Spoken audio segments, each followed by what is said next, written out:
नमस्कार मैत्रिणींनो, crazy to cook या यूट्यूब चॅनलमध्ये तुमचं खूप खूप स्वागत.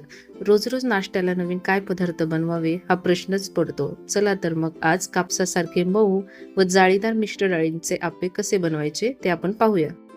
त्यासाठी मी इथे घेतले आहे 1.5 कप साधे तांदूळ, अर्धा कप उडीद डाळ, 2 टेबलस्पून चणा डाळ, 2 टेबलस्पून मूग डाळ, 2 टेबलस्पून मसूर डाळ, 2 टेबलस्पून साबुदाणा, 1 टीस्पून मेथीदाणे, अर्धा कप पोहे.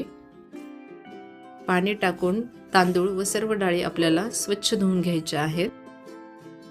ह्यामध्ये पाणी टाकून 7 ते 8 तासासाठी डाळ व तांदूळ भिजायला ठेवायचे आहे. 7 ते 8 तास झालेले आहेत. तुम्ही पाहू शकता डाळ व तांदूळ चांगले भिजले आहेत. हे आप्पे बनवताना तुम्ही डाळींचे प्रमाण तुमच्या आवडीप्रमाणे कमी जास्त करू शकता. आता हे आपल्याला मिक्सरमध्ये चांगले वाटून घ्यायचे आहे. डाळींमध्ये प्रथिनांचे प्रमाण अधिक असते, त्यामुळे हे आप्पे तुम्ही एक हेल्दी नाश्ता म्हणून सुद्धा खाऊ शकता. मऊसर असे बॅटर तयार करून घ्यायचे आहे आणि बॅटरची कन्सिस्टन्सी अशा पद्धतीने असायला हवी. हे पीठ आता 7 ते 8 तासांसाठी एका उबदार जागी आंबवायला ठेवायचे आहे. तुम्ही पाहू शकता पीठ किती छान फुलून आलेले आहे आणि जाळीसुद्धा किती सुंदर पडलेली आहे.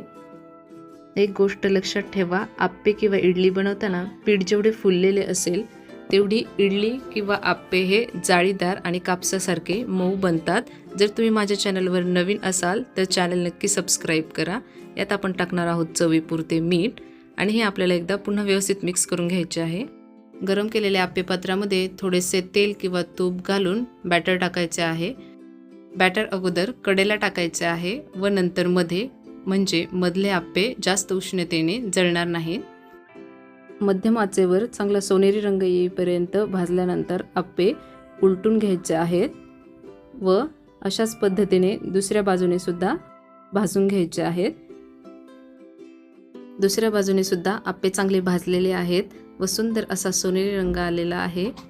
हे आप्पे तुम्ही नारळाच्या चटणीसोबत किंवा शेंगदाण्याच्या चटणीसोबत सुद्धा खाऊ शकता. आजची रेसिपी तुम्हाला कशी वाटली हे कमेंटमध्ये मला सांगायला विसरू नका. धन्यवाद.